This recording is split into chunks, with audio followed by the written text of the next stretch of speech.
Each of our three projects this semester, we will pair a threshold fiber art concept that could otherwise be called a methodology with technique and another conceptual project prompt. For our first project, we will employ frame weaving. Weaving is a system of interlaced materials called a warp and a weft. As you can see in the image, the weft thread is snaking through the warp threads. In most weavings, the warp threads are the first set of threads placed on the loom and act like a support for the weft threads to interlace with or interact with, going either over the warp thread or under it. Frame weaving is a portable beginning level weaving system, similar to tapestry weaving but typically on a smaller scale. Once the warp threads are wound onto the frame loom, you will then need to create an opening for the weft threads to be guided through. This opening is called the shed, and the edge of the warp is called the selvage. The most basic type of weave structure is called a tabby weave or a plane weave. The weft thread alternates going over and under the warp threads, odds and evens, like in this picture. A twill weave is also very common. Above is an example of a twill weave structure. See how it seems to step at a diagonal? Overshot is a common way of creating imagery in the structure of a cloth, sometimes called a brocade. We often see it in the form of a repeat image called a damask. This type of weave looks as though the weft threads are floating over the warp threads without interlacing with them. Most weaving incorporates many colors throughout the cloth. Note, a whole row of the warp can be split with another colored weft.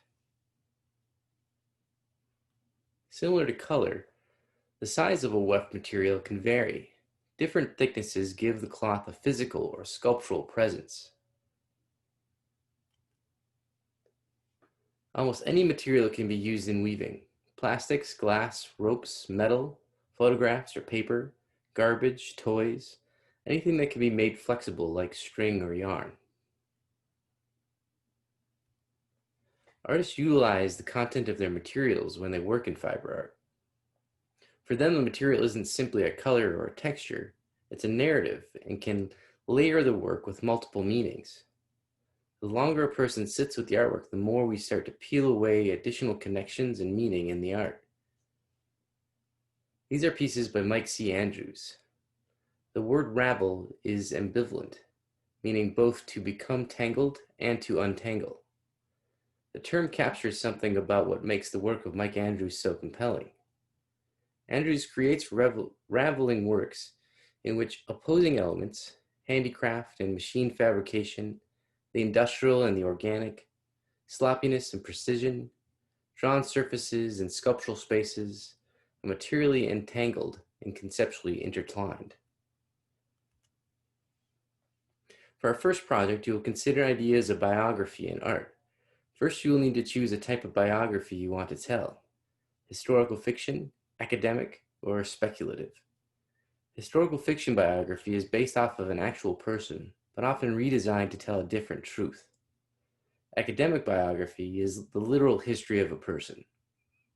And speculative fiction biography is a prediction of the history of a person who hasn't yet existed.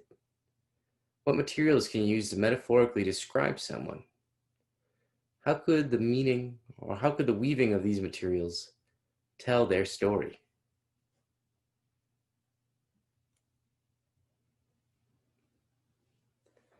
For our first project, you are required to create a woven structure using any materials you want. 75% of the weaving can be string or yarn. The other 25% should be something other than string or yarn, some kind of experimental material. Students should focus on the idea of material context in their projects, as well as biography. Think about the meanings found in the materials and how they might tell a story when combined in weaving. This could be considered a form of portraiture. The weaving should be to the scale of the frame loom that you received at the beginning of the semester. Your projects will be a combination of the threshold concept, material context, technique will be frame weaving, and the project prompt concept is biography. Here's another example of experimental materials denoting identity.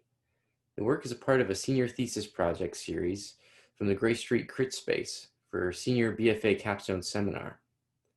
The performance includes artists removing and applying makeup on exhibition visitors, then using the makeup wipes as material for continuous weaving.